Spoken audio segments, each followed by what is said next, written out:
Southern California, beaches, sun-splashed days, surf, and plenty of good vibrations.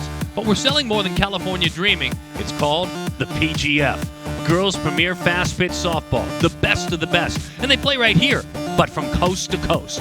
18U Premier PGF National Championship is next.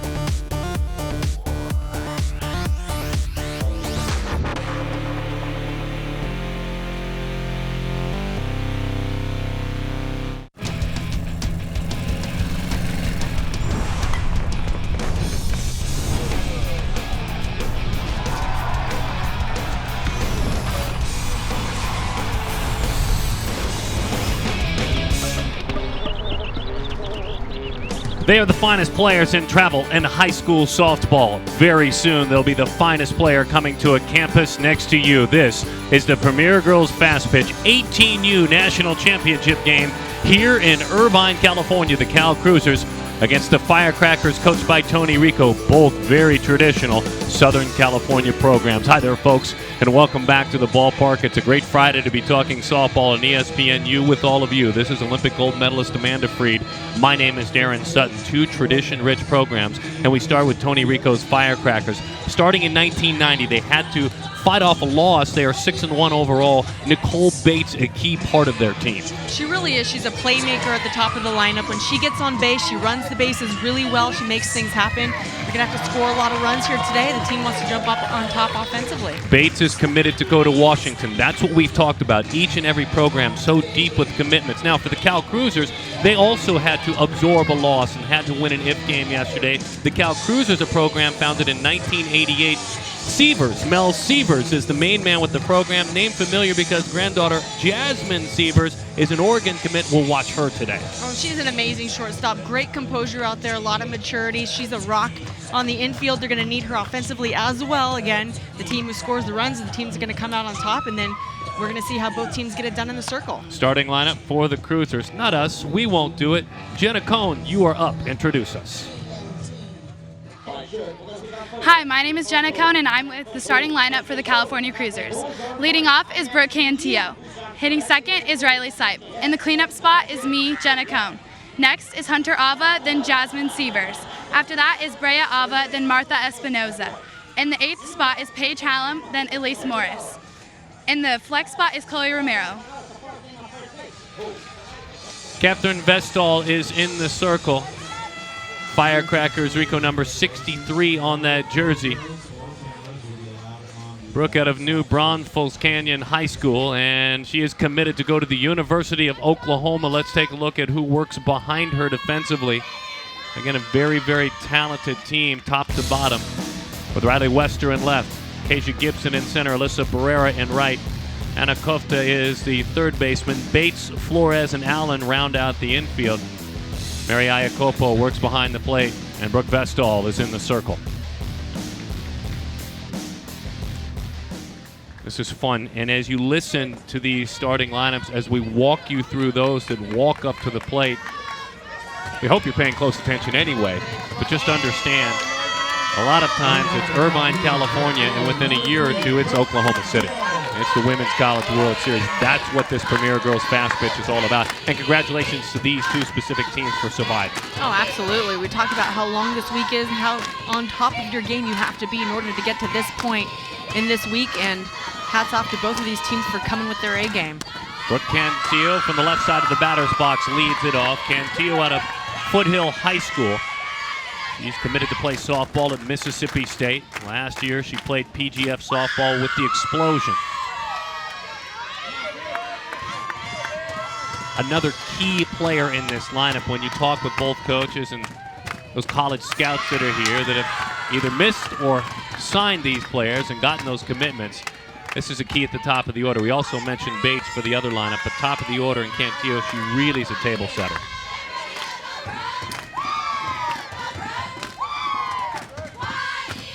He's hit .372 on this tournament. That's right down the middle, 2-1 to count.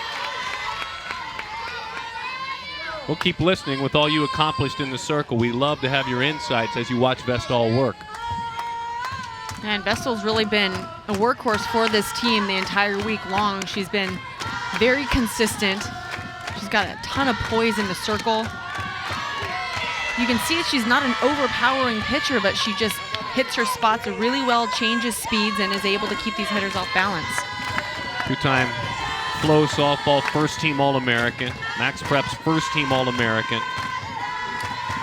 Mom is Jennifer, dad is Rick. She's got a couple of sisters. Hunter is younger, Hurley is younger. She's only 9 years old. On the black, 3-2 the count.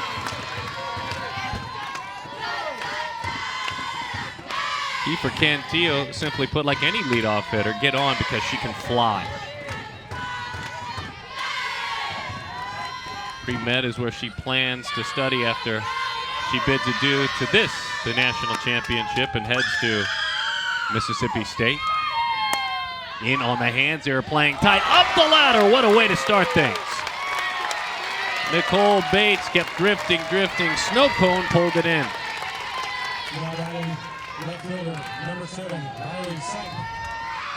And then just a tremendous drop step here and the reach. And this is just shows you that as a fielder, no matter what position you are, never give up on a ball. You never know what you're able to get. And that's an all-out extension. A nice grab by Bates at shortstop. Here's Riley Sipe, the left fielder, number 7 on the back of the jersey. Loads that back leg, and she takes over the outside corner, strike one. Canyon High School in Anaheim Hills. Truth be told, this tournament at different age groups and even at the 18U Platinum has not been dominated like this one is in California. We've seen Texas, we've seen Tennessee. Matter of fact, the 12U National Championship was 2 teams from Texas, but in this one, it's back to an all-California finals. It's been warm all day. The sun is starting to get ready to say goodbye, or at least set out onto the Pacific, so starting to cool down, breezes, and it's very welcome for these players. 10 miles from the Pacific Ocean as that one is on the outside corner. What fun to watch Iacopo work. We can focus all we want on Vestal, which we will do, but her battery made sharp behind the plate. I was just looking at that thinking the same thing. Her receiving is so smooth and so effortless. It's easy for the umpire to really get a good look at those corners and see where the ball's crossing. Oregon is where she is headed. That one is high and away. Such an art to the position. When you can scientifically, when you're speaking of catchers, monitor it or not, I don't know, but the runs you can save, blocking the softball, framing big pitches in big situations. At the higher levels, they're monitoring that pretty darn closely. Popped up, left side, and up against the screen it goes for Riley Sipe. And the great catchers bring out the best in the pitchers also. They make them better out there, not just in the way that they frame pitches or block balls, but also just in the confidence that they give them.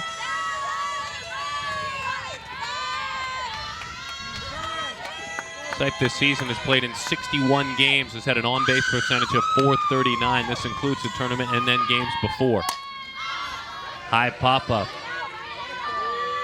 Easy chance in the end for Gibson. Keisha comes under, she puts it away. So Kaya there. Catcher number 45, Jenna Cone. And here's Jenna Cone. Jenna did a nice job, by the way, with our lineup. Thank you, Jenna. One more thing off of our plate, preparing between games. And we'd rather hear Jenna talk anyway. To the backstop it goes. Jenna, Santa Margarita Catholic High School. Inland, up in the foothills above Mission Viejo, a little further south from here, down I-5. Older sister Jamie is at George Washington. She's headed to George Washington to play. Played with Jamie her whole life. High pop-up, back of second base. Two defenders come together in a diving play. Gibson pulls it in. It was the shortstop Bates earlier, and then Kaya, just good communication. She and Flores came together, laid out, got it, put it to bed. We're underway in beautiful Irvine, California. Later on tonight, Premier Girls Fast Pitch, All-American game. But first, the starting lineup for this Firecracker squad. She's headed to Oklahoma. Mel Almost, help us, please. Hi, I'm Melanie Olmos, and here's the lineup for Firecrackers Rico. Leading off, we have Nicole Bates, then Alyssa Barrera, and then Kaya Gibson. Batting cleanup, we have Mary Iacopo, Alexis Allen, and Aaliyah Flores. In our 7th spot, we have Riley Wester, then Anna Kufta, and Tuesday Demargosian. And our flex is Brooke Vestal. Okay. Nice. I'm so glad we left the laugh in there. That made the starting lineup. And it's always the last check of pronunciations. I love when the players help us with that. Double check. Tell me you weren't going down the list with her. You were. Always. Okay. Adriana Chloe Romero is in the circle. University of Texas is where she is headed. What do we know about her stuff? Well, she does a good job of spinning the ball. She hits her spot. She keeps it down. Throws about the low 60s, so not overpowering, but just does a good job of spinning the ball. Nicole Bates leads it off for Tony Rico's squad, the legendary coach. Bates takes high up and out of there. 1-0 the count to Nicole. She will head to Seattle and play at Washington. Her team last year, the Firecrackers Rico team, placed 3rd in the Premier Girls Fast Pitch National Championship.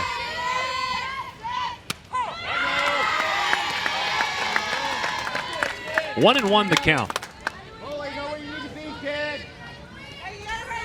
Two-time first-team All-American last 2 years. California Softball Player of the Year for Cal High in 2016. Talking, of course, about Bates, who's in that left batter's box. Slap, pop, left field, down.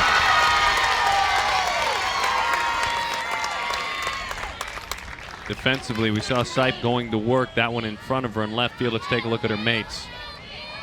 Morris is out there with her in the outfield along with Tanzio. Epinesa, Martha, Jasmine Severs, Paige Hullum. And Hunter Ava is the first baseman.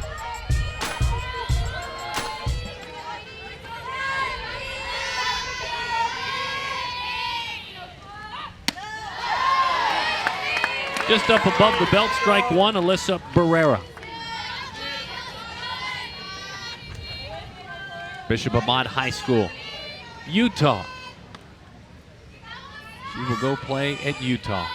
What a program that over the last 2 or 3 years has really done a great turnaround.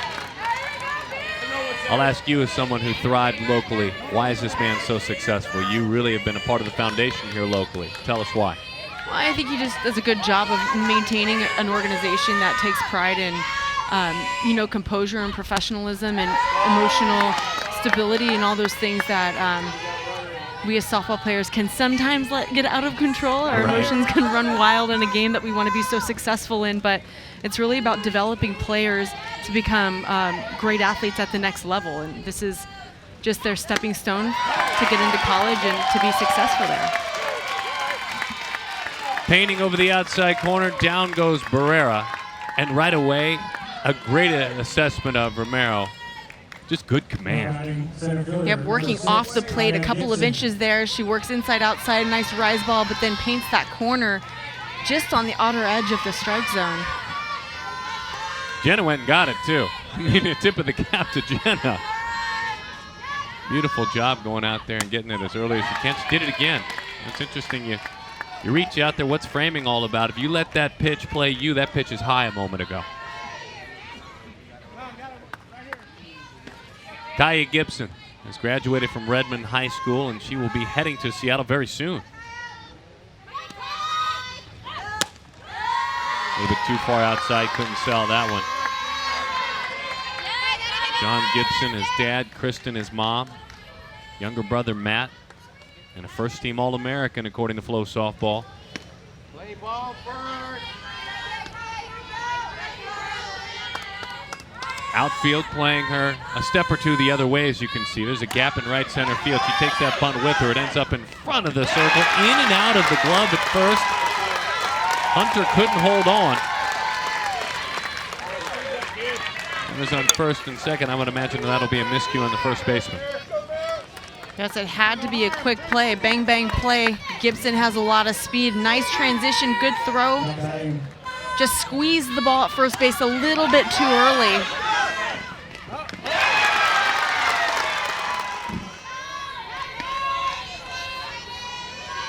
And so now Mary Iacopo.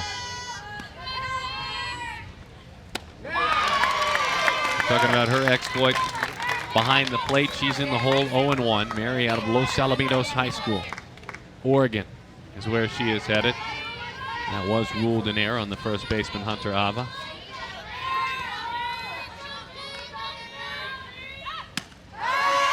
Snap throw with the run on the move. It sails into left field, up quickly. Sight fires home, off the mark.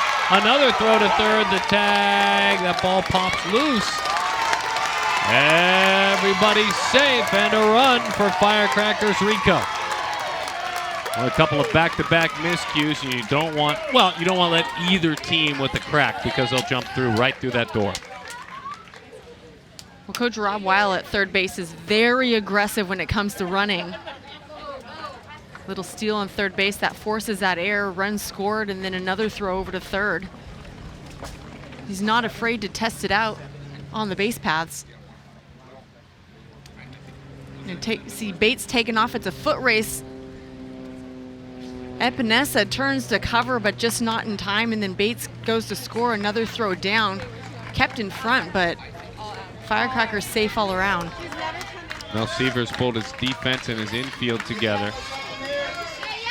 We're talking about Rob Weil, a rich softball history in Southern California. Championships, national championships for many years with the SoCal A's as well. This is his second year with this program.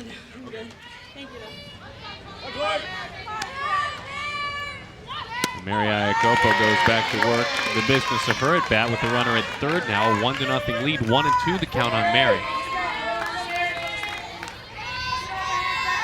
Mary's brother Landon, a football player at Louisville. She admires him as her inspiration for her exploits and athleticism.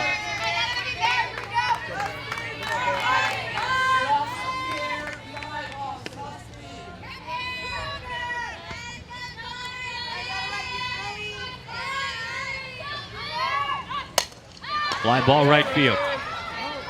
Off the end of the bat. Runner tags, fired to the plate.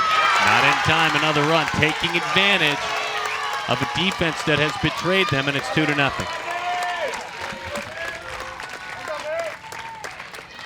Let's go back to throwing from behind the plate in that situation, Amanda. A couple of batters ago, or a couple of moments ago. Here. Well, and this goes into the strategy behind why you would call this the little bit of a blind throw. Cone behind the plate has to throw around Iacopo, and then that allows Bates to slide in safely.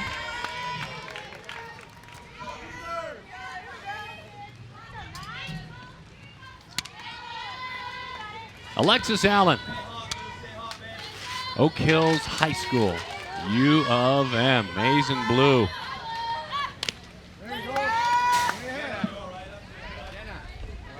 Five years she has been playing in Premier Girls Fast Pitch. Looks like Cone's all right.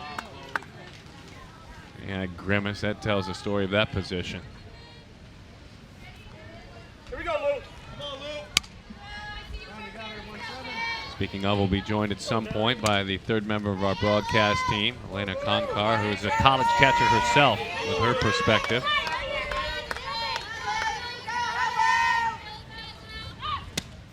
Outside corner, got a swing and a miss, but not before there was some damage done. Allen goes down 2-0. Rico squad on top.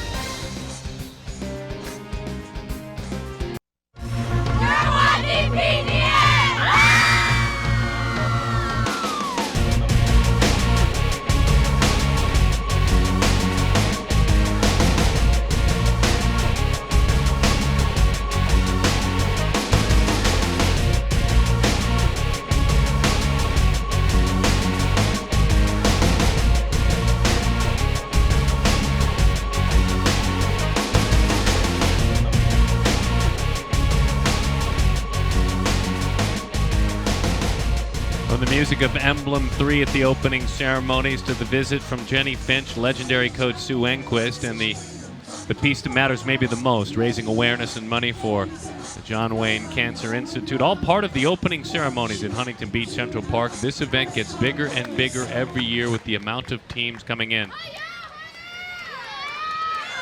And at the U18 Premier level, the amount of teams just continues to grow. This year, 72 teams, and that is it. That is all you can take.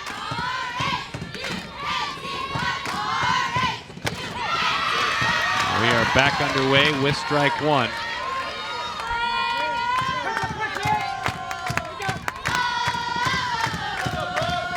Hunter Ava.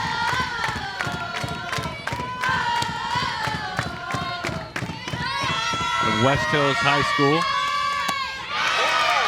Didn't mean to, but she did. Sister Brea is on deck.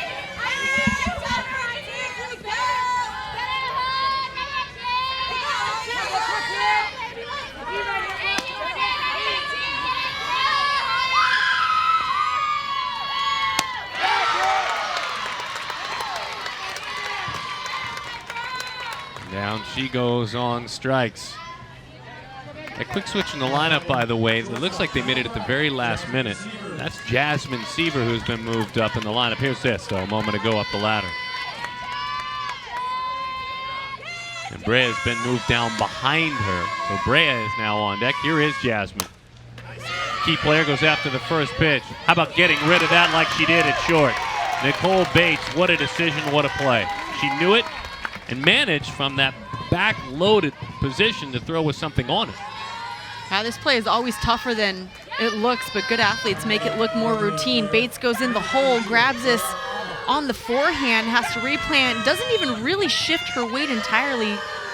Mostly uses her arm strength to get it across the diamond, but she had to be quick.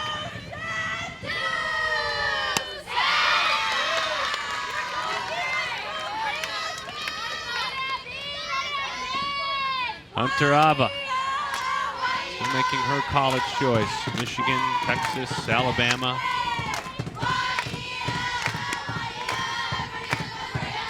Oh, 0-1 the count to Hunter. Drives that one, but foul opened up a little bit early. So the two sisters we speak of. Dad is Kirk, mom is Corrine. Brother Weber is 19 years old.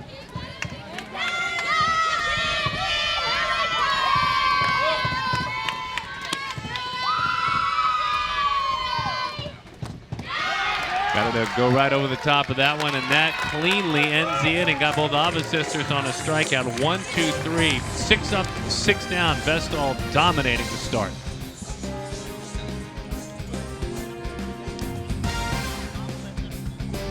Get inside of the dugout, Firecrackers, Rico, the Southern California squad. Leah Flores to lead things off. Riley Wester will follow. The Premier Girls Fastpitch 2016 18U Premier National Championship. The gold medalist Amanda Freed. I'm Darren Sutton. And Konkar will be joining us here just a bit.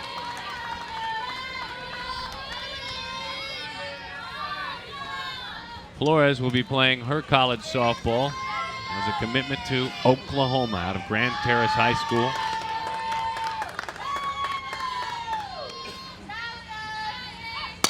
To the right side.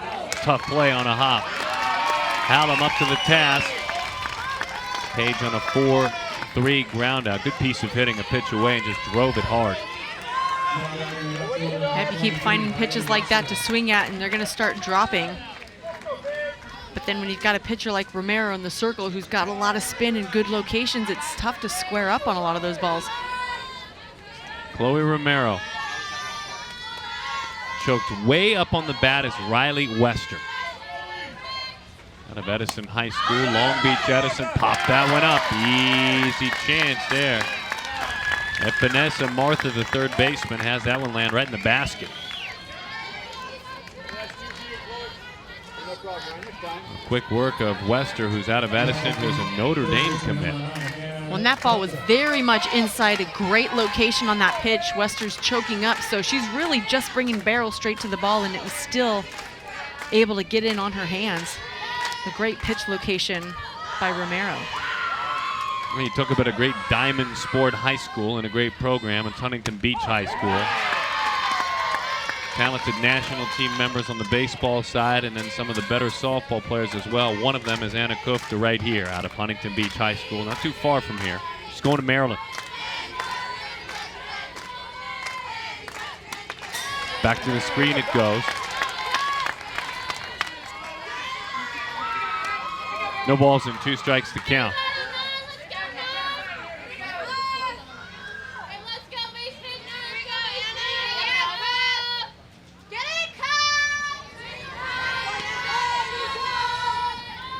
Bounces in that circle before stepping up.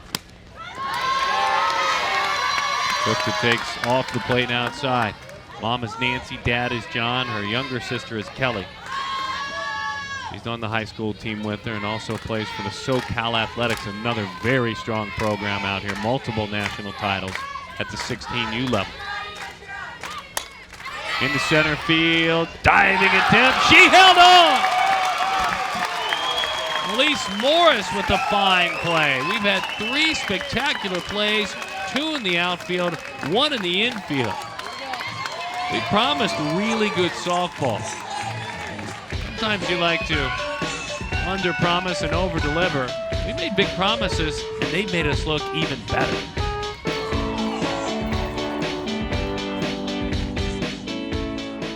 Very fortunate to have the expertise of our resident catcher and catcher at Concordia University in Minnesota, Elena Konkar. We send it on down to her. And the conversation is simple, Elena. The conversation is about so many players heading to so many big-name schools. Yeah, Darren, it's amazing. There are so many players here going to schools like Florida, Arizona, Michigan, Oregon. And you can see from the College World Series last season that those freshmen coming out of the PGF, the same tournament that we're in right now, were starting as freshmen. And they played a big role because they were playing with the best, they were playing in Southern California, and they just played their hearts out all their lives. Follow for you. Real quick question. You play Division II softball very successfully. I asked you about the level of play with these. None of these players are in college. How they would hang at your Division II level as a high school team right now. What'd you say? I mean, they couldn't steal on me, but good answer. These players are amazing. Good stuff. Very good stuff. The one thing Elena was saying, just the level of pitching. I mean, the pitching depth on teams like this, that would separate them right now. I mean, right now in a Division II college game, even though they're still high school players. I like that confidence, by the way. That's a very good ESPNU debut right there.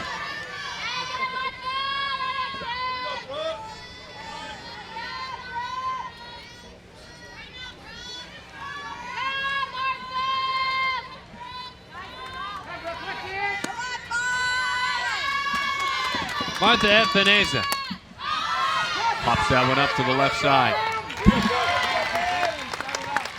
Valley View High School, the BYU commit.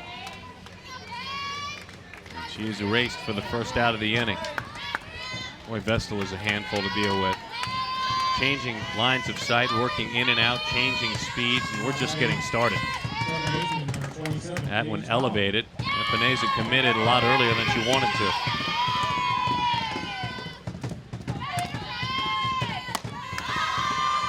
Again, a pitch up, elevating. Not comfortable contact. And Paige Hallam out of Cypress High School, who is going to Arizona State. She's heading to Tempe, is the second out of the inning. Well, you love outs in the air, don't you, if you're pitching? Oh, I love them. And the defense loves them, too. Early decisions, throwing strikes, not having to nibble, not looking for strikeouts, so she has a pair. Pounds that catcher's mitt behind home plate. We noticed that yesterday. Iacopo tries to frame it up, but it misses outside. 1-0 the count. Elise Morris, Vivian Webb School. Headed to St. John University. St. John's a good program in the Big East. Mom is Kim, dad is Steve.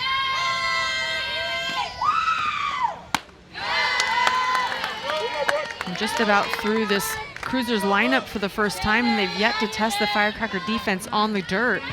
One ground ball, that was the ball to Bates over at shortstop, made a nice play on that, but other than that, pop-ups and strikeouts. Got to put the ball hard in the dirt, see if you can make something happen.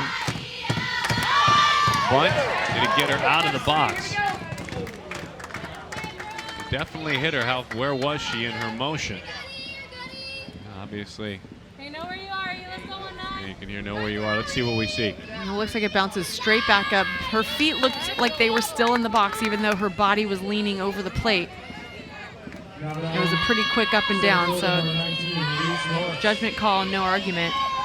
But great idea to drop that bunt, get the defense moving.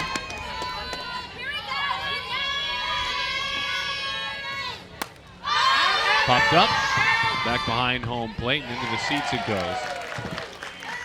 We're talking to Elise about her dad, and she loves the diamond sports a ton because of Dad. Dad, a really good college baseball player. Over in the islands, played for Hawaii, and then played a couple of years in the Twins organization. First person that comes to mind when you ask her who inspires her, pushing her to be the best version of herself, she said. Elevating. It's tempting. They'd love to lay off, but they can't. And Vanessa, Holland, Morris all dominated up in the zone. Hashtag PGF Nationals 2016. Hashtag Play PGF. Join us online. Beautiful day at Bill Barber Park. Also, hit us up at PGF_network.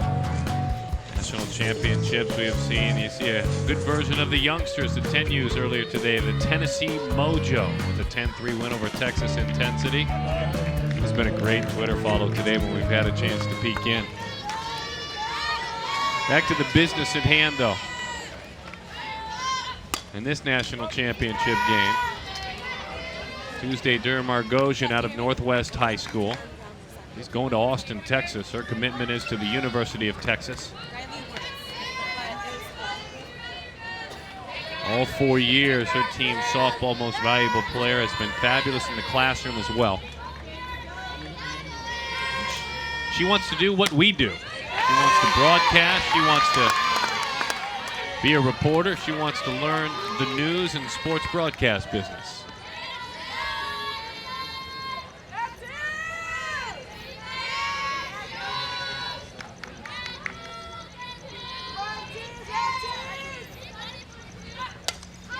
Fouled it back to the screen.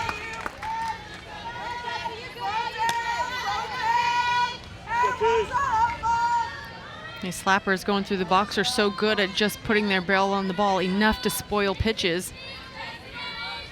That rise ball's good enough for a swing through, but when you're just trying to tap that ball in play, it's a lot easier to make a little bit of contact.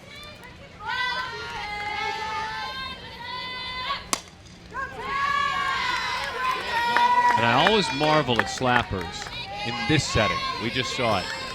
I don't know, it's one thing if you're a traditional hitter in softball and you lay back and you keep your weight back, but to let the ball travel and still slap it while you're moving away from the plate, I don't know how they do it. Meaning travel deep in your stance, of course. Keep working, Tuesday. Everything's going to first. Well, that's the key. You don't want everything to go to first. You want everything to go to the pitcher. And that's why you see these slappers. And the Firecrackers, they exaggerate the motion, but you see them going out towards the pitcher a little bit more than, you know, a typical slapper. But that is showing that the momentum is going towards the pitcher. That way you can cover the entire plate. Your body's facing the left side of the field, which is ideal to put the ball in play, and you're getting yourself closer to first base.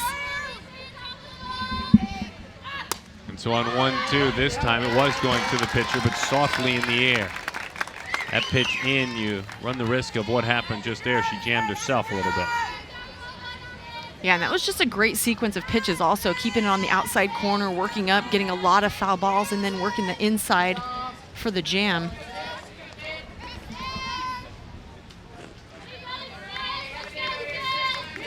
Chloe Romero for those Cruisers.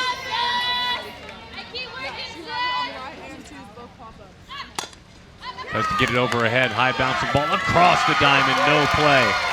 Nicole Bates has been on twice. Fun to watch her run.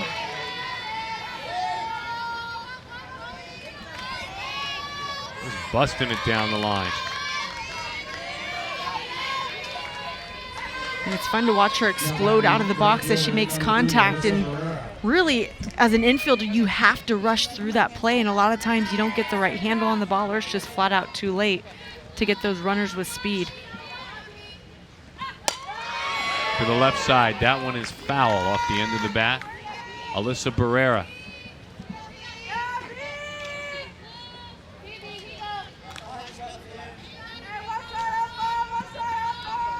Watch Bates as she's coming out. She's hard out of the box, and her first couple of steps are towards the pitcher, but then she heads over to first base, and by the time that ball hits the second bounce, she's about a step away.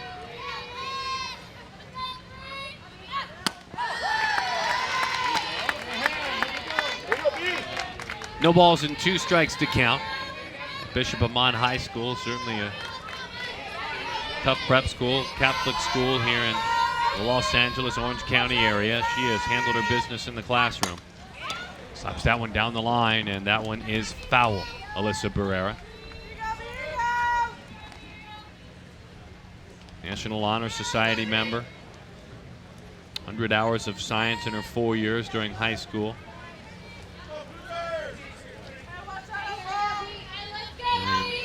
Days and days worth of total community service as well.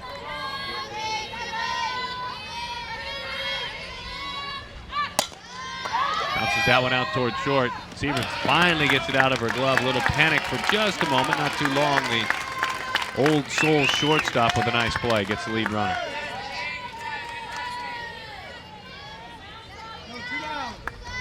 I don't know, over to Paige Halloff.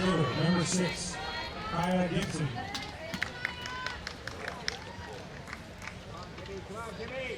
2-0 the score. Runs, miscues in the first inning. A pair of errors, very costly ones, allowing the Firecrackers Rico to cash in. 1 run scoring on a miscue, another on a sac fly, but the runner had moved up on an error. Kaya Gibson calls herself a triple threat at the plate. Do her coaches say as much? They do. Just watch how she performs. She just went through, did a slap, she'll show the bunt, but then she'll stand in and hit. She's in that 3 spot, so she's obviously got a lot of RBI gap power, but it's nice to have the versatility to be able to drop a small ball and use your speed as well. Up and out of the zone, that looked like Vestal the way she has been working. Romero got the chase high. Romero, great runner out there in the circle, an excellent cross-country competitor. First team All-League all 3 years. She too a 4.0 student, National Honor Society member, tries to bounce it over her head. Great cross-country runner. That's a short run for her, and that's a fine play. One of the legends of softball here in Southern California, Tony Rico. A conversation in a moment. Tony Rico, and we love talking softball with him. Not only his beliefs in the sport, but his leadership to these young women. Coach, you find yourself here in this national championship game, and it's the top of the mountain for your players. And I think for you, too, it'd be a fun one to win. What has this journey this year been like for you? Maybe different than some of the others. Wow, this tourney's been like every other national tournament, just crazy, chaotic, guerrilla warfare. I mentioned yesterday that the cliches come into play. You take it a game at a time and try to be the last one standing. I think that proved itself this week. And we've been talking about Nicole Bates at shortstop this whole day and what she's able to do, and she just comes through at the plate at the shortstop position. What is it about her that makes her so special? Well, don't jinx her, but yeah, so far she's just got everything. She's got a persona, she's got athleticism. To me, she's got a great personal brand, and she's just a lot of fun to watch. She's had a great week as well, so it's been fun to watch her. Tony, thank you. We'll let him play. We appreciate it. Thanks, guys. He just confidently said, I'm going to roll some cliches out because I can't think of any, and he's right. I mean, it's a tournament that has eluded them, a championship that has eluded them, and this has become the championship certainly to win. The trophy to put for your program in their home office to take pictures with. This is the ultimate national championship, and it's eluded this program, and here they are. I think both of these programs have historically been around. We talked about at the beginning, the Cruiser since 1988 under Mickey Smith's reign. He had players like Jenny Finch, won 12 and under nationals. Tony Rico's been around with the Firecrackers since its beginning in 1990 under Gary Wardine. I mean, people have started these, and these organizations have just continued to get better and sustain themselves throughout the year. So it's nice to see them back on this big stage.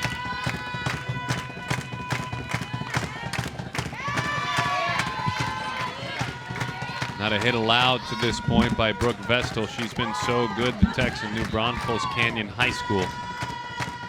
The Oklahoma commit.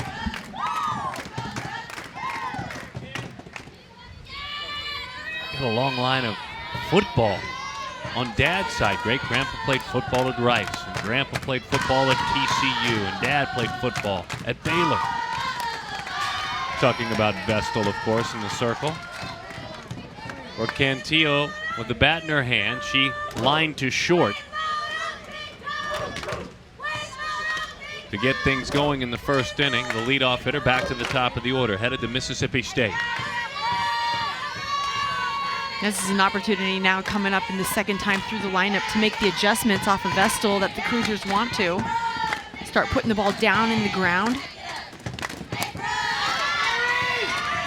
Well, good luck with that. What an effort. What a play. Everything seems to be in the air because she's elevating. One of the reasons she's elevating, that rise ball, the command, so exceptional. Let's take a look at what she has done, Amanda. Well, and she's keeping the ball down in the zone as well, and it's setting up her rise ball. You can see that change up, down, drop ball, inside, outside, but then going up with that rise ball, and that's really what's getting these Cruiser hitters to pop up, setting them up for that up stuff. There's one on the ground, and there's a base hit. Riley Sipe said, I see something. It's not at my shoe tops. It's not at my cap bill. I'm going after it. And she didn't try to pull it. Oh, and that's got to be the approach, to see the ball deep and make Vestal throw good pitches. The best pitches you're likely going to see are at the beginning of your at-bat. So if you get one early in the count, take advantage of that. Don't let a pitcher like Vestal work ahead of you. And that's exactly what Sipe did. Jenna Cohn, the catcher. Jenna takes a strike over the outside. Little dip drop, hits the corner out of Santa Margarita Catholic High School. Told her she's going to play with Sis, Jamie and George Washington.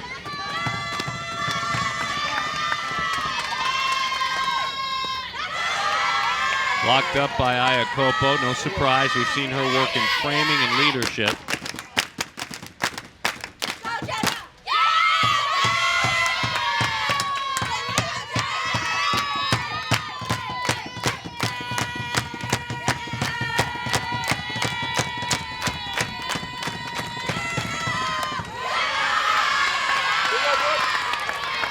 Two and one to count. We were talking with Jenna Cohn, and before she filled out her questionnaire for us, there was some depth in what she said about who inspires her. She said those who are terminally ill or battle diabetes and stay positive. They inspire me. There's that one high out of the strike zone. Pretty deep thought for someone who's still a teenager. She said it helps keep things in perspective. My favorite quote is NEGU, never ever give up. She wasn't quite as open about it, but that leads one to believe that there's someone close to her that has showed a lot of strength and inspired her. There's your rally drum in the dugout.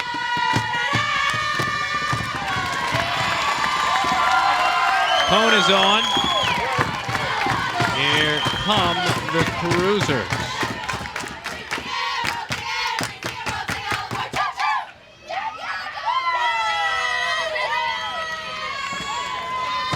So yesterday, the Cruisers, as it got a little later in the evening, we were seeing some energy right now. This is just one game. I think they played 72 games yesterday, the way this tournament went with the loss. They played 4 or 5 games yesterday, but I happened to catch them late in the evening, and someone found some energy drinks around, you know. And you think this was good? What we're seeing in the dugout? Nothing. Nothing compared to what we saw. Courtesy runner for the Cruisers. Christine Laverde is over there running.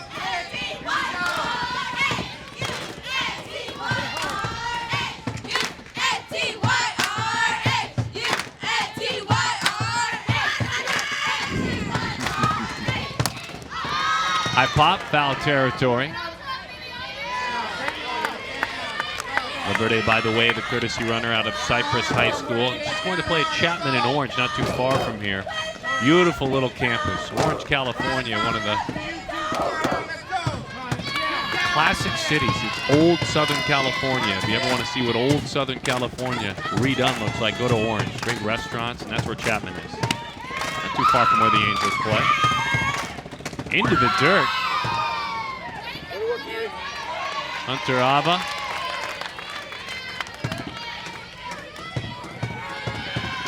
Get in. Speaking of a little bit of depth and reflectiveness, Mel Sievers has that same approach. Let him know there's a no cliche rule before the interview. 1-2 the count. Chasing high. She got a commitment. Up against the fence. The play is made. Anna Kufta with a fine effort.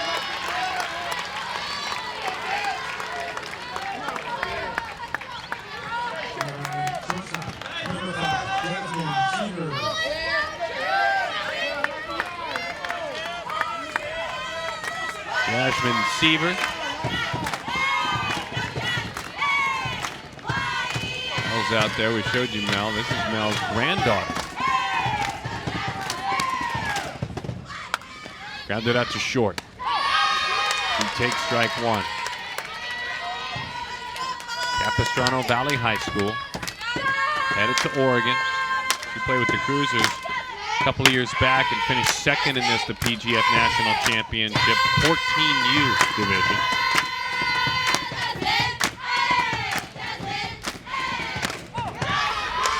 What a pretty screwball. There's Dad. Jay coaching third.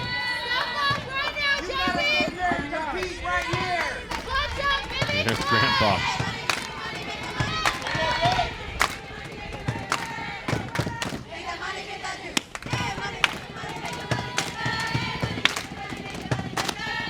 It's interesting watching Brooke in this sequence. Screwball in, and that just talks to what you're talking about, whether it be something soft down or in and off the plate, always keeping them aware elsewhere before she elevates. Yep.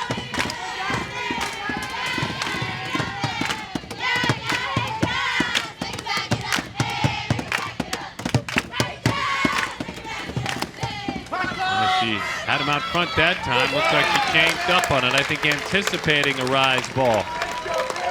Trying to bang their way through this one, see what they can do. It's just that Vestal's been tough. You might try the rally hat, you might try the rally drum. Do what you got to do.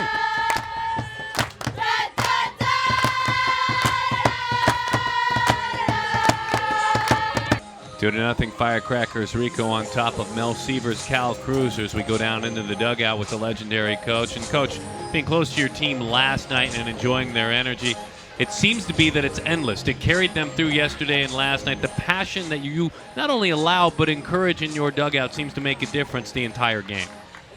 Well, that's what this team is made of right now. We've gotten this far by passion and energy. We have fought through every game, and here we are, finding ourselves behind again. So speaking of fighting, what do you think it's going to take for this team in this game to get back on top? We need to take a deep breath and relax and calm ourselves down. That first inning, one hit, 2 innings. How many runs they got up there? 2. That's exactly right. So we basically have beaten ourselves. We'll let him play, Coach. Thank you very much for taking the time. Congratulations on this journey. Well, thank you very much. Appreciate you guys being here. Yeah, this is our honor. Thank you. Coach Mel Sievers, son and granddaughter, all involved in this effort. Firecrackers, Rico on top. Sievers has Romero out there firing high and away, 1-1 the count. To Mary Iacopo. Mary drove in a run with the fly ball to right, a sac fly.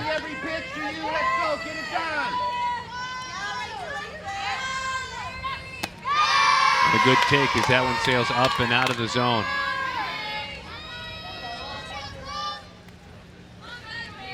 He was a national champion, Mary was. 12U as a Firecracker. moved to a while for the SoCal Athletics, where she finished third in this national championship. She played there twice with the Athletics, all the way deep into the tournament, and then third place last year back with Rico's team. And Mary also plays high school ball under Coach Rob Weil, coaches third base for the Firecrackers, who was also a coach for the Athletics and took them to a couple of national championships. Right behind the bag at second. The dig at first. Wow, what a play. Jasmine Severs lost her footing. We've seen it twice just with that quick unloading, not even close to being in position to throw.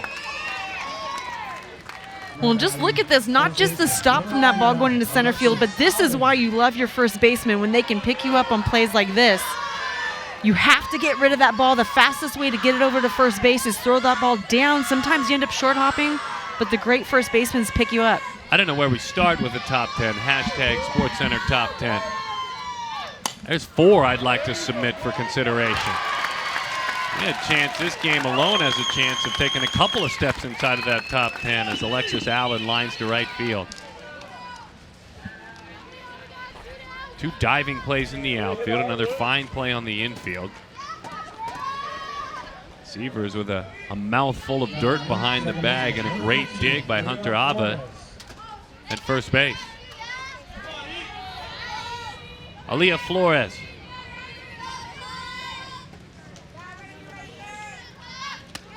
That one sails high and out of the zone.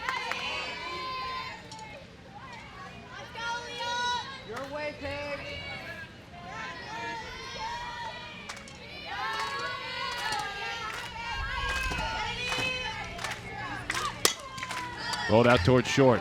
Sunday hop. Well, that just looked really easy compared to what she did earlier in the inning. Starting to take her for granted already. Jasmine Severs. Dad and Grandpa, sure they like that play as well. Now can they get some runs after a play like that?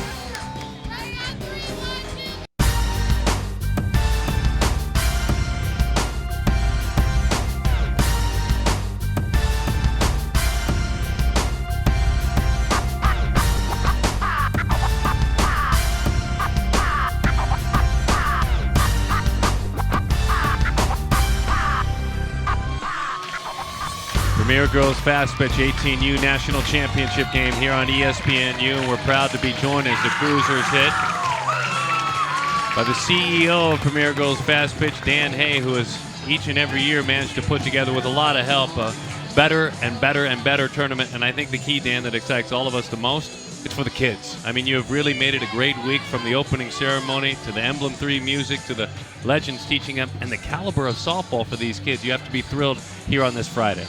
Yes, we really are. This is probably it is the best competition in the country this time of year. There's been so many comments all week long about the caliber of play. And Dan, what we've seen early on, look, there's pride in California. I'll admit it now. I'm a native Californian. I love my state, but when you built this tournament, you envisioned it, mushrooming and growing. Well, it's happened maybe faster than everybody thought, because here earlier today, Tennessee, an all-Texas 12U final. The rest of the country, certainly, not only have they signed up from coast to coast, but they're winning. Absolutely. There's a tremendous amount of parity now in the United States amongst all of the travel ball squads. And you're right, California used to dominate, and we're still very strong, but these other areas in Alabama, in Texas, Florida, the Midwest, and Chicago, they're coming out here now with phenomenal teams and putting it to us. Hot shot, bobbled for just a moment on a line, but Kusta comes back up with it, fires it on across the diamond, and in time for the out. Dan Hay, the president and CEO of Premier Girls Fastpitch Softball. I'm not looking to move on from this weekend, but I think what's interesting about next weekend, when you look at kind of that middle age of 14 and 16U, will be the influx of college coaches and college recruiters from NAI to Division I to junior college, and just a wonderful time for these talented these high schoolers to truly showcase themselves in front of these coaches. Absolutely. This week is the very last week of the fiscal year for colleges in their calendar year. So that's why we have the 10s and 12s, and most of the 18s are already recruited and heading out to college. So there's not a lot of colleges out here this week, but as of August 1st, that recruiting calendar turns over. They've got their 50 days back, And last year during this upcoming week, we had at the Fountain Valley Sports Complex, I believe 400 college coaches are watching these kids just at one venue. Martha Epineza with the bat in her hands, 2-0. Her squad trails it. Dan Hay, the president CEO of Premier Girls Fastpitch. And I want to stick for a moment on that subject of recruiting, because as PGF has grown, even in the time I've been fortunate enough, that's the last half decade to be lucky enough to be with you guys have really expanded conceptually the concept of showcases, and not just in California but nationwide. Look, regionally teams have to play to get to this tournament, but individually you've opened up showcases for players. Yeah, California, Florida, and I'd say Texas used to be really the key states where you would go to showcase your talent. And there are hundreds of them now. There's hundreds of showcase events throughout the country that attract colleges. There's more opportunities for kids to get signed. And it's a tremendous time in this female sport for these kids to have success. From Diamond Softball to DeMarini Bats to Zepp Labs with regard to tracking. Technology, you guys, I think, have prided yourself of being at the forefront as well, correct? Listen, our goal from the start, when we started this 7 years ago, was to make a better experience for the players, the coaches, and the parents and the families. And so every vendor or sponsor that we do business with now, we're looking for those vendors and sponsors that are going to help these families gain that success of recruiting or mental preparedness or physical ability. We're looking at all different aspects of the sport in order to help these young ladies get to the promised land. Okay, simple talk then. Like we both had a beverage. This is my favorite kind of thing when I'm around you guys. It's still just a bunch of really passionate coaches. I mean, you guys are smart and you grow in your business acumen. I'm around all of you guys, but you love coaching the sport still and being around. I think isn't that one of the reasons you guys are good at what you do? You still love coaching and being around the athletes? No doubt about it. It was a hard thing for myself to resign from coaching back in February, mainly because of the responsibilities of PGF now. But I know just about all these coaches in the country. The majority of them do it because they have a passion for the game, and they're here for the girls. And Amanda played for a lot of these coaches that are still in the circuit now, and she gained lifelong experiences from some of these coaches that she has been around that are still in the game today. Amanda, you're young as can be, so I'm not trying to age you, but are you blown away with what this group has done? I mean, back from the time when you played travel ball until where we are now with the national championship, the true national championship now in your backyard? I really am. They've really evolved along with the sport. We've grown so much in really such a short period of time, and we just needed an event that really catered to the athletes and the families, as you mentioned, made it an overall experience, which I think Premier Girls Fastpitch has absolutely done. And if you look at the crowd and just the teams that come out and how much fun they have, it goes to show that there's so much more to just playing softball and getting recruited. It's about the experiences on the road and travel ball, and PGF has done a tremendous job of creating that. 2-0 is the score. Dan Hay joining us. A rally, some noise here in this national championship game. That would bunt to third base side. Quickly, double pump, everybody's safe. Elise Morris is on, and so bunts have been the bugaboo, Amanda, and presented some challenges in this inning for Firecrackers Rico. Here's this energy and passion of the Cruisers. Got to execute, too. Well, Wayne had mentioned putting the ball in play and seeing if it can cause some action on the infield, and the Cruisers have started to do that this inning. And you force errors when you make the defense move around, charge balls, and rush. You're going to make things happen.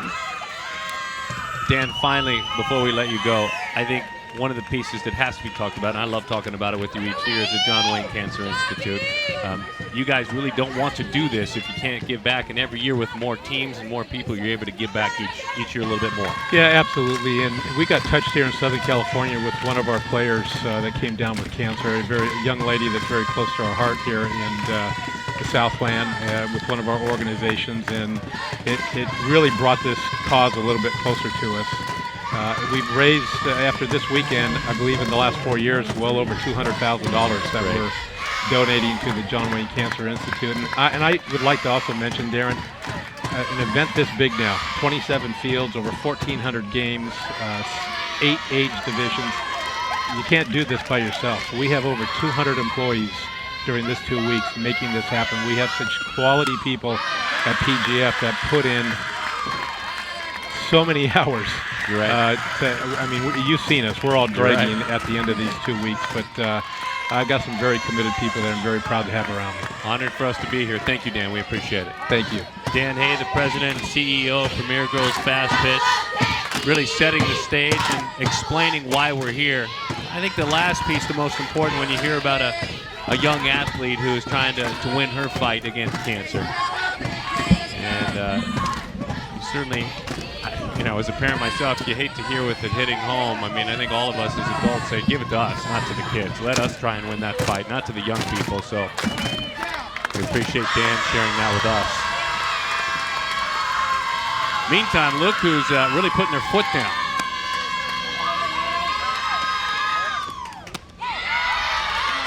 On the outside corner. They have found a way to get to Brooke Vestal, and that's just little ball. Yeah, it started with an out, and then a hit by pitch, an error, a little base hit that probably could have been an out on a bunt. Bases loaded just that quickly with one out. An error, and then, as you mentioned, couldn't get it out of her glove at third. Now that rally drum, it's fair. It doesn't care if it's a hit or if it's an error. The rally drum just wants to get something going. It's a very fair rally drum. That's a fun bunch, folks. That's a fun bunch in that dugout. Back to the screen it goes.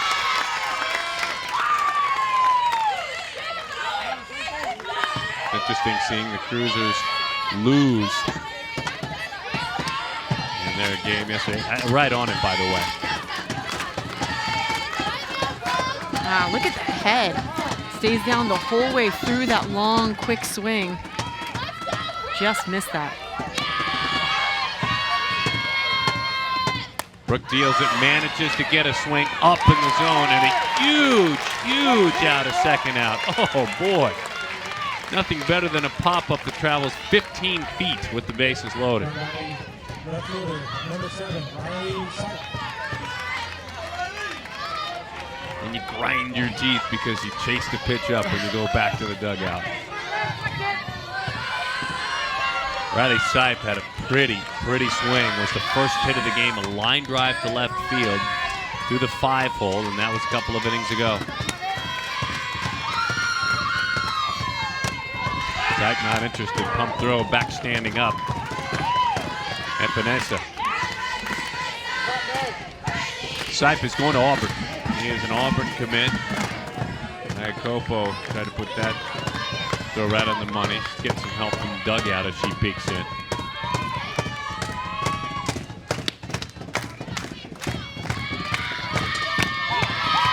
Went out there and got it.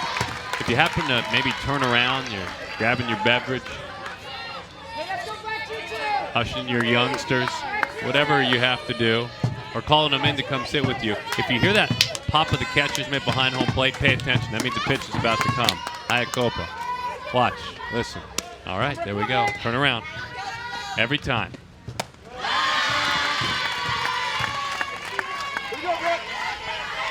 Can't take credit for that, by the way. Our resident catcher, Elena Conkard, noticed that yesterday. I can't take credit for it.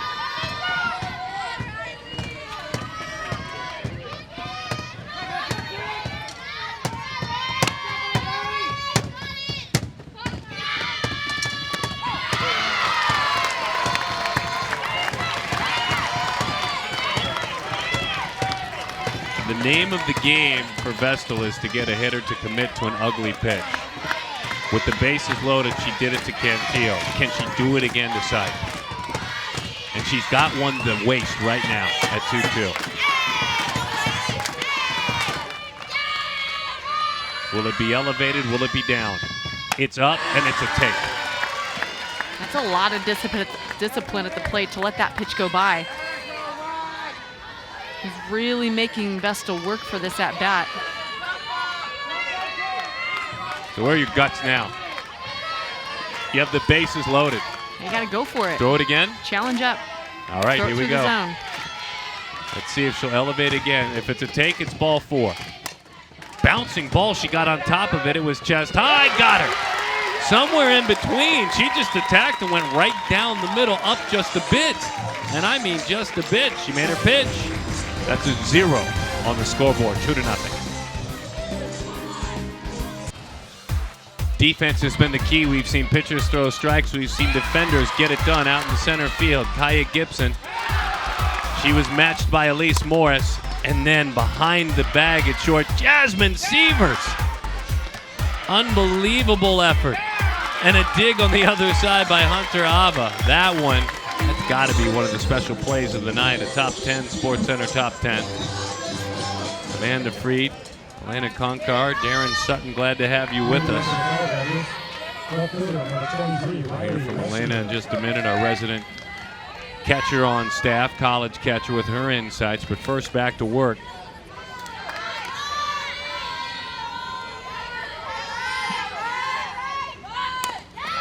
Riley slaps that one up the third base line, and that one is foul. Riley Wester to lead things off. Chloe Romero in that circle. Riley popped up to the third baseman back in the second inning. She's going to Notre Dame. Her commitment is to Notre Dame.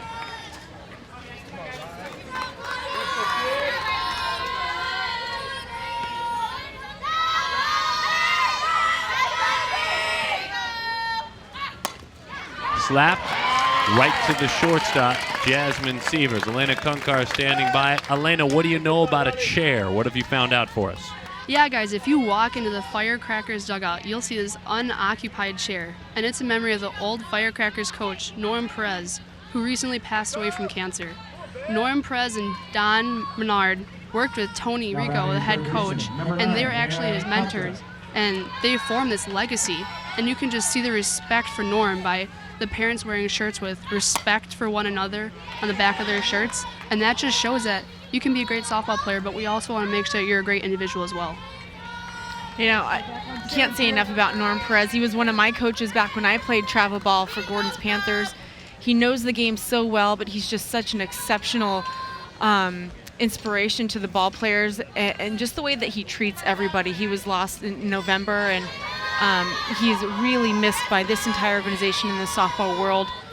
Firecrackers also lost another coach, John Dakes, as well recently. So, you know, it's been a tough year, but it just goes to, you know, remind you how important the little things are outside of softball, and the little things like respecting one another that's so important just in life in general. And I think it's a great tribute to pay to Norm to have his chair in that dugout and have a constant reminder of somebody that special there. Pop to the right side. One final thought, Elena. It's interesting. You and I were both very intimate, close with both of these teams last night as they earned their way. Very different dugouts. One spirited, one on the edge of a little crazy and silly, and one a little more reflective, as you said. Both works, though, right? It's funny how both works. As a player, isn't that unique? Yeah, it's funny how you have like the way you play the game, and then it sometimes goes off of how your coach carries himself. And you can tell even in this Firecrackers dugout, these girls are hardworking, they're fun, but they're super respectful just because of Norm, and it's just his legacy that they've created with Firecrackers. Yeah, that's great stuff, and we appreciate that. Elena, good insights down there by the dugout, and again, both works. I mean, oh, absolutely. Both works, and I think. And it doesn't mean that one is not respectable. It just means that their energy comes out in a different way. And right, and it doesn't mean that one is boring. Nope, not right? at all. You see what I'm saying? No, it's just that both works, and we noticed that last night. It was easy to notice. It's one thing in this setting when several thousand get together, but when you're watching them play in and you're kind of sitting almost on the bench with them in a park setting, Sit all the way in. You can tell it just fits for both teams. You know why both works, folks? Here they are. Yeah. And there they go, off to colleges. All Big the name players, colleges. you bet. Over the outside corner of Frozen, Riley Wester heads back to the dugout, and that's Anna Kuf to check that as the second out of the inning. And this pitch blowing on the inside corner. Nice setup pitch to Kufta, looking at that ball. And since that first inning, Romero has really just settled in and done a nice job keeping the Firecrackers off base and keeping her team in this game.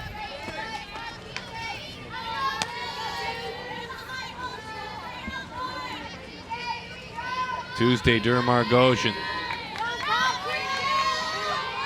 A simple pop-up back to the pitcher. She gets another chance. Martina and Greg, mom and dad. Beautiful pitch over the inside, Black. I told you Margosian wants to have that ESPN microphone and be a reporter someday when she gets a little bit older. She's dealing with that talented pitcher in the circle who's going to Texas, and Chloe Romero. We've got a Texas-Oklahoma battle here, by the way. High bouncing ball. Severs, not again. Too tough that time. That's an infield hit for Margosian. The slapper putting the ball in a great spot in that 5-6 hole. One hopper, but still the speed. And in that hole, having to change momentum and throw a strong ball across the field. It's a difficult play.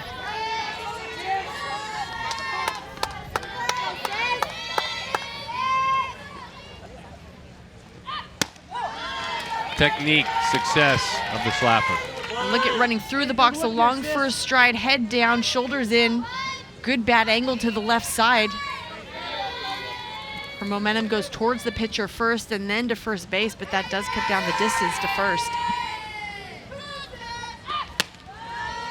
It was interesting watching that. That was even sprinters, runners form in the end. You could see as she ran through the bag that she not only trains with her hitting, but she runs and trains with her running, Tuesday does. Nicole Bates in on the hands, coming on, charging to make the play. Cantillo puts it away. Both programs, it works for both players, but a lot of respect in that dugout. A lot of history right there before their eyes. Irvine, California, Deanna Manning Stadium. This beautiful site. How pretty. Take a ride on up just a moment ago as these young, talented, some of the best in the nation, get prepared to play here in the 6th inning of this national championship game. Every seat full. What a gorgeous Southern California evening here in Irvine, and what a great facility at the Bill Barber Park, Deanna Manning Stadium. We're glad to have you with us at the Premier Girls Fast Pitch National Championship. And they're ready. Jenna Cone, Santa Margarita Catholic High School. Cone, fly ball, well struck left, tracking shy of that wall. Riley Webster puts it away. Cone went after that first one, again elevated, thought she could square it up. Didn't miss that one by much. No, not at all. And we just talked about how those first couple of pitches are usually the best ones you're going to get. So if you think you can handle one, go ahead and take your chances as long as you feel like you're on time with the pitcher when you step into the box.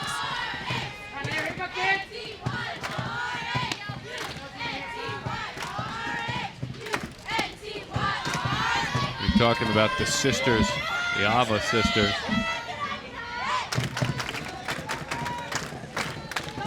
So much talent. Bray a little further down. Hunter hitting now. This is a loving, large family. As that one is rolled foul. A couple of older sisters, Laylee and Sunshine.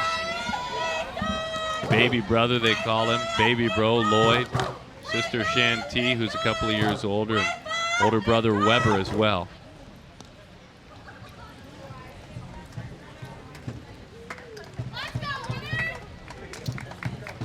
Hunter has spent her time on the basketball court as well at West High School.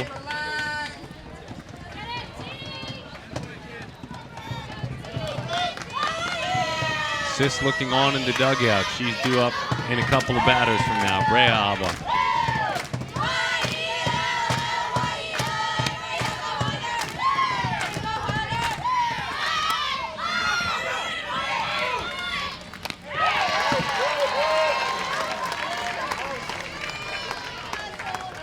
Take a look at what's going on. If you're joining us on social media, Twitter specifically, hashtag PGF Nationals 2016. We're glad to have those of you joining us on ESPNU. People are doing a nice job here in the yard capturing from our different contest, whether it be the 12U, the 10U, the 18U Platinum. We've seen a very active Twitter feed today. That one is over the inside corner, but just off the plate for a ball. Jasmine Sievers. Fun. I mean, just fun to watch. She's had a great day defensively at short. That's a tough pitch. In really, really tight on the hands.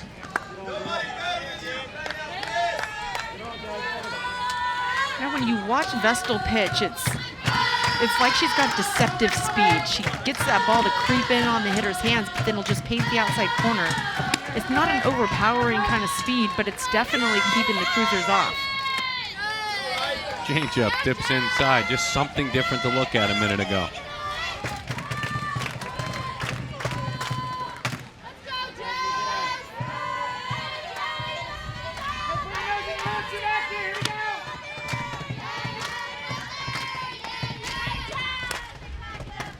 Bouncing ball, it's a foul ball up the third base line.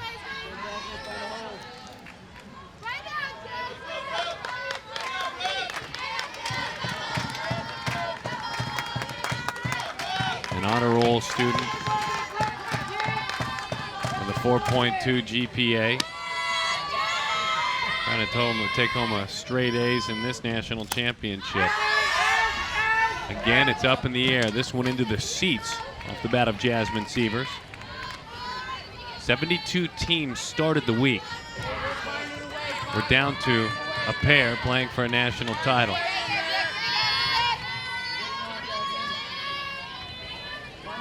Cities like Tampa, Florida, Atlanta, Georgia, Volcano, California, Lebanon, Indiana, Omaha, Nebraska in on the hands. That one is lifted foul. Oregon and Pennsylvania, Alabama, Minnesota, and I'm just scratching the surface.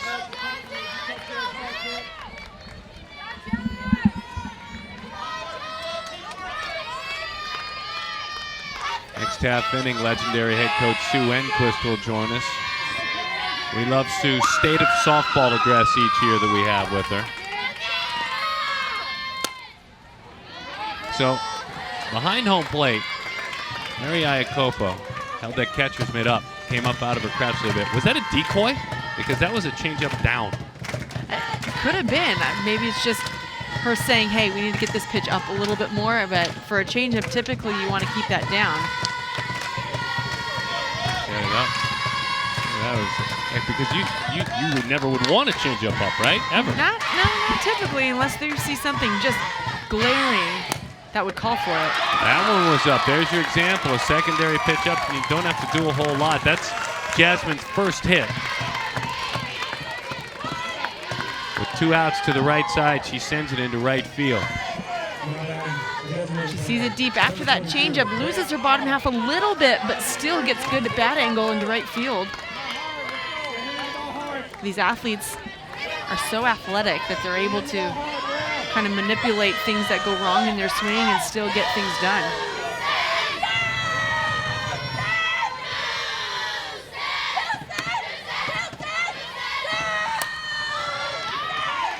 Committed to a pitch up. Rhea Ava is 0 for 2.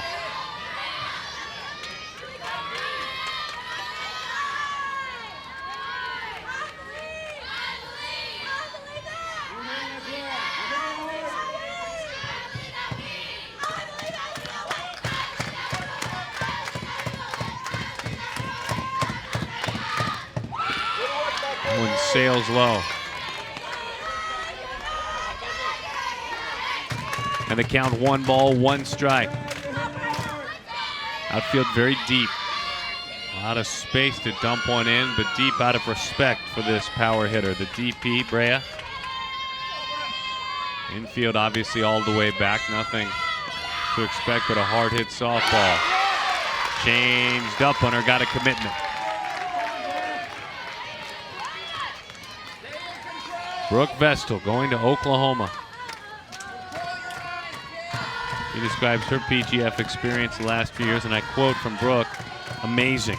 Playing against the best players and teams in the country. Well, tonight, she's pitching like one of the best pitchers in the country.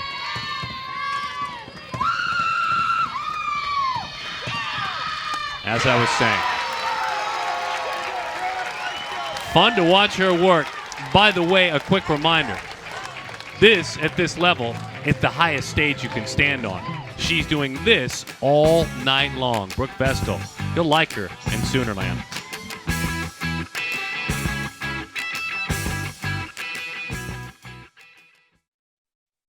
We came all the way from Guam. We were watching PGF softball.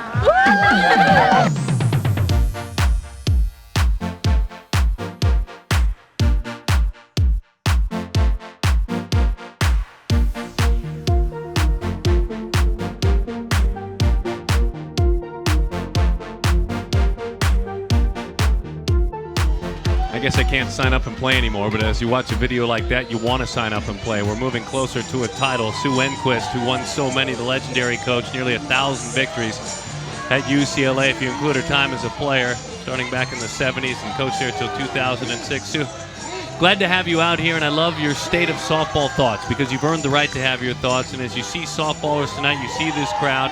You see, by the way, earlier Texas and Tennessee represented in title games in this tournament. What are your initial thoughts as you visit today? Depth. There's talent everywhere. And back in the day, you'd have 1 or 2 kids going on to college. Now you got 7, 8 in the lineup. So the sport has grown in numbers, but the talent is what's so impressive. I love it.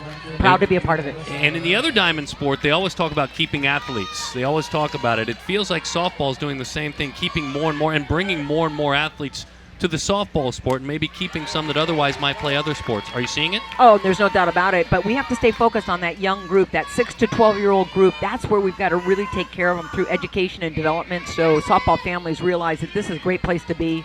It's a great environment. It's a family sport. It teaches grit, determination, and I love it.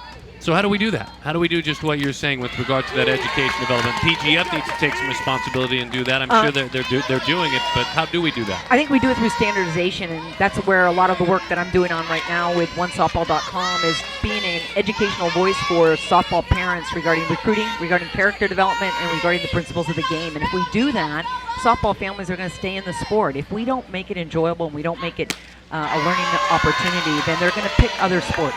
So. Here's a bit of a drop ball for you, a bit of a rise ball, whatever you'd like for me to go with. Commissioner Rob Manfred of Major League Baseball has talked so much about the Play Ball initiative, and I was just at the All-Star game.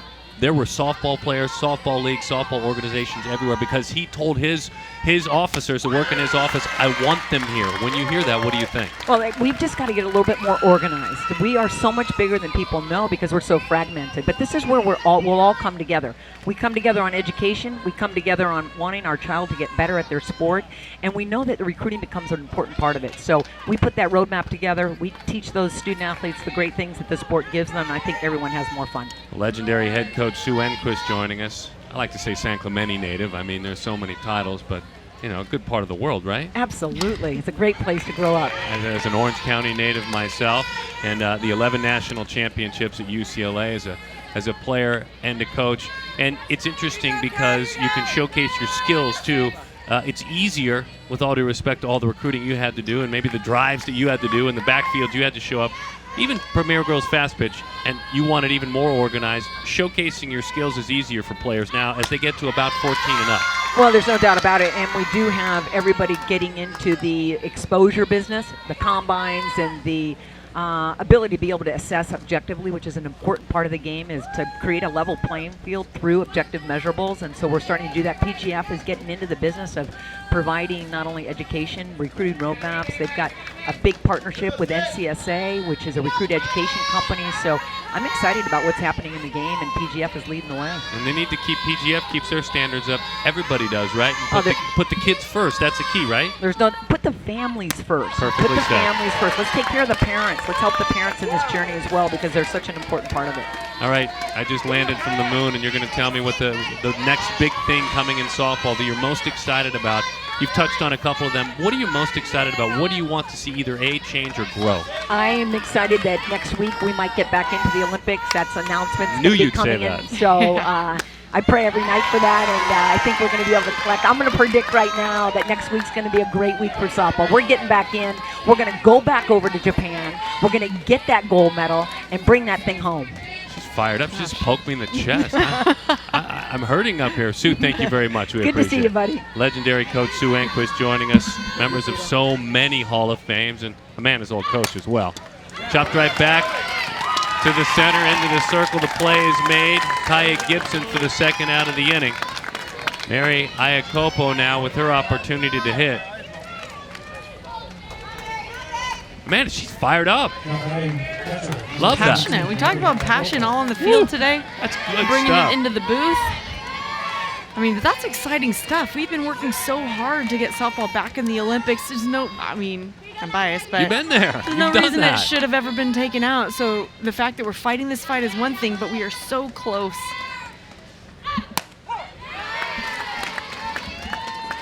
Yeah, there's a legendary softball player broadcasting Sunday Night Baseball on this network. So that's where softball continues to grow. And I brought that up to Sue, and I'm sure she was aware of it.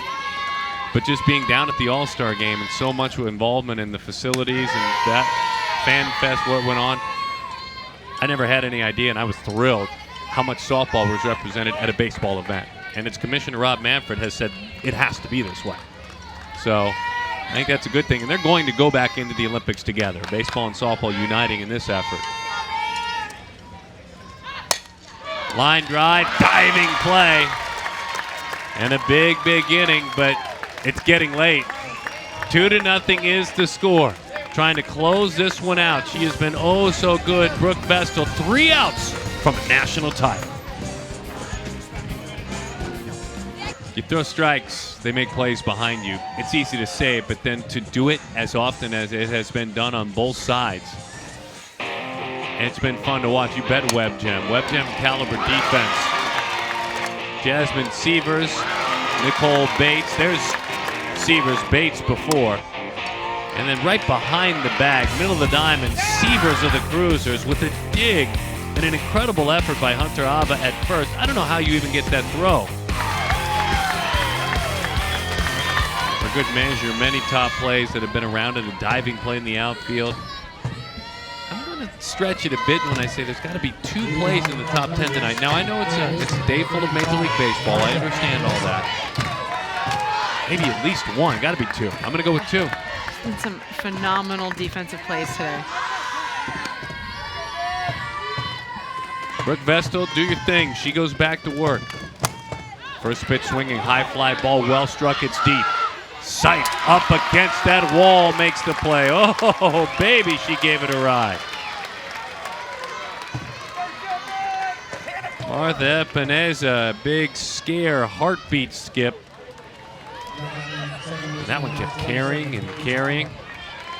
Pride of Valley View High School, the BYU commit for the first out. 2 outs to go for Rico and the Firecrackers to win that national title.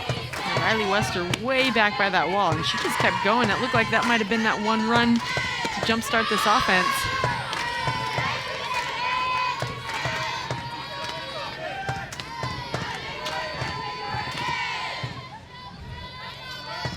Bases were loaded in that 5th inning. Part of it was Hallam reaching on an error. It felt like it was time for the Cruisers to make a move, and then a pop-up to the catcher and a ground out to the right side off of a tough Riley Sipe, and the inning was over. But the Cruisers, and she was one of them out there. Epineza, Hallam, Morris were all out on the diamond with just 1 out. And that's kind of the moment of the game for Vestal. Because her defense betrayed her, and she picked them up. Bouncing ball out towards short. 2 outs. 1 out away. Separating these talented players, all heading to a campus near you, and that legendary coach from winning a national title. This title has eluded him. He's got a trophy case full, but this, which is now the title to win, has eluded him.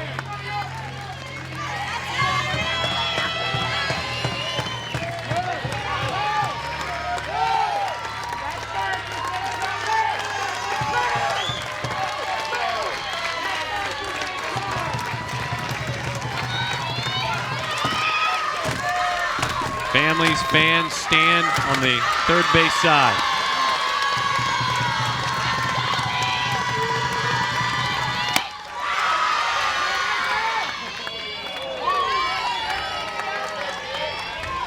One and 0 the count. Meantime, that Cruisers dugout will not be swayed.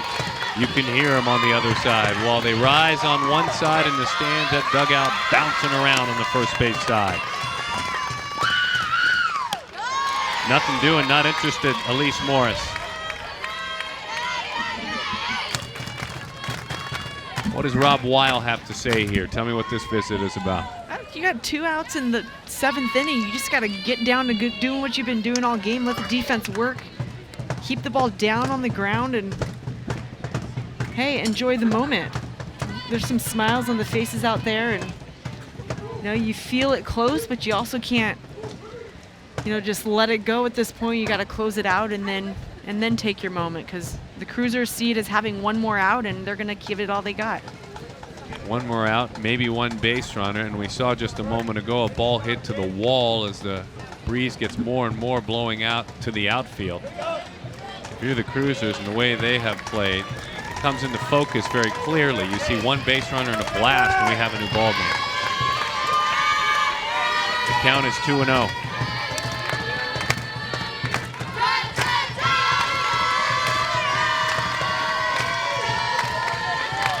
Morris has singled, she has struck out.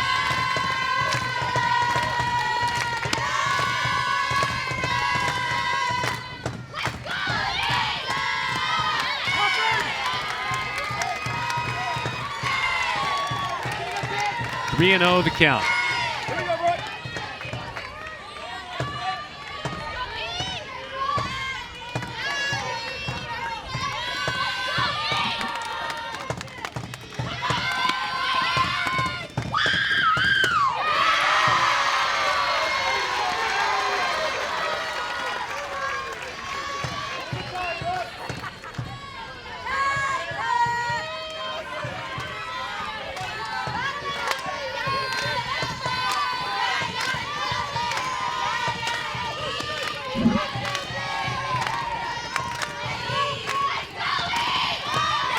There's your base runner.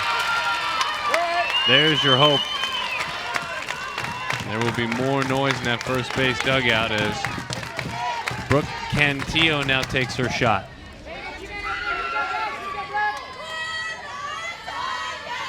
Very good speed at first, though that run doesn't matter. It is a run of pressure, though. And good speed, tough to double up for a ground ball that finds the hole somewhere. And when I say double up, get the lead runner. 2 outs. On the outside corner, right back to work. Turned it over just a little. There's a little help from Iacopo with her framing job. Solid behind the plate all day, helping out Vestal in the circle.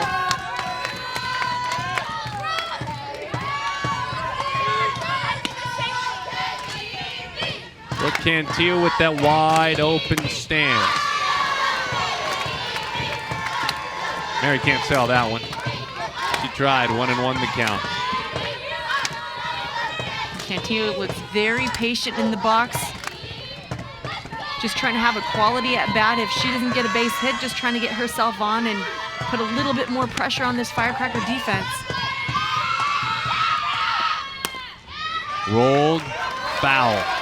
Oh boy. 2 strikes now though, and she has been so dangerous at this point with pitches to work with and fearless of going up several times, but she has set it up so many times either in or down. Hitter after hitter, they haven't wanted to swing, but they do.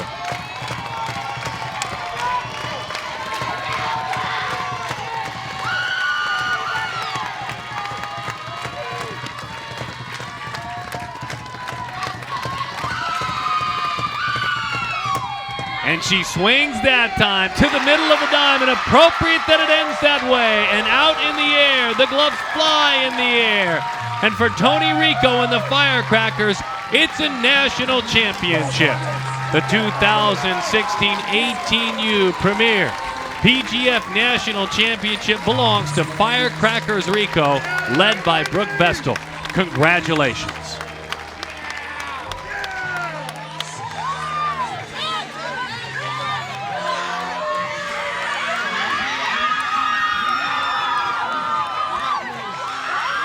That's a first-timer.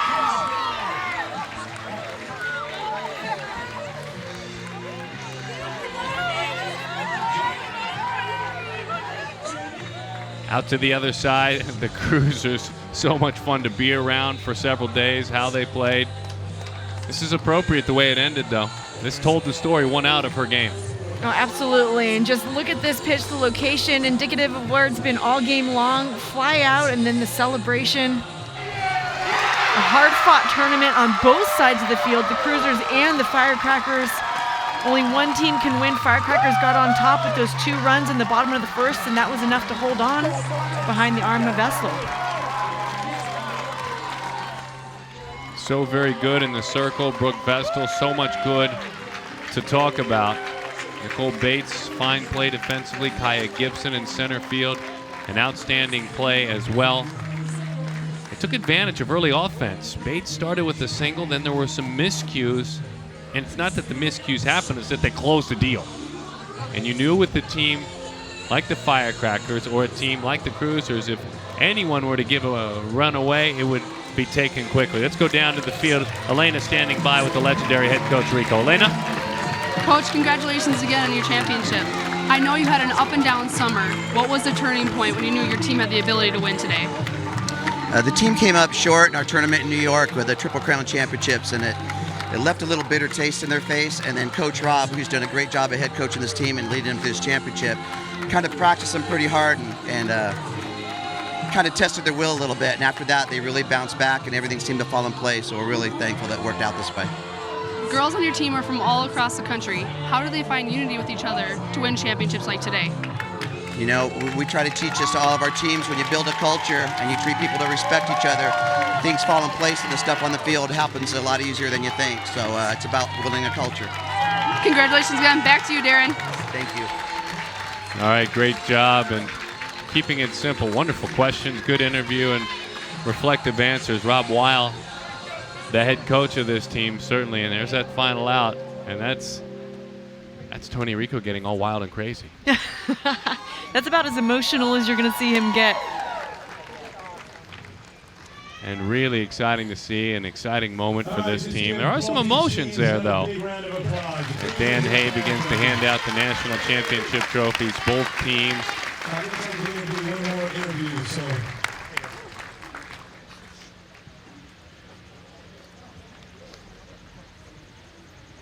I believe Elena's standing by with one of the heroes of this contest. It better be a pitcher, Elena. You better be talking to a pitcher. Who do you have? I have Brooke here. Brooke, you pitched a great game. What was working for you today? My rise ball was doing great. Really, any pitch with the defense we were playing, it was incredible. Made it a lot easier on the mound. Coming out and scoring 2 runs helped a lot too. What was going through your mind in that last inning when you knew that you were so close to winning the game?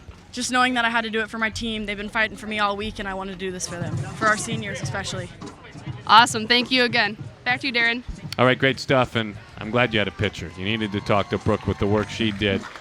When we come back, we'll wrap this thing up and a quick preview of the Premier Girls Fast Pitch All-American game that gets underway in about an hour. What a day of softball. What a night tonight. Firecrackers Rico win it for the first time ever.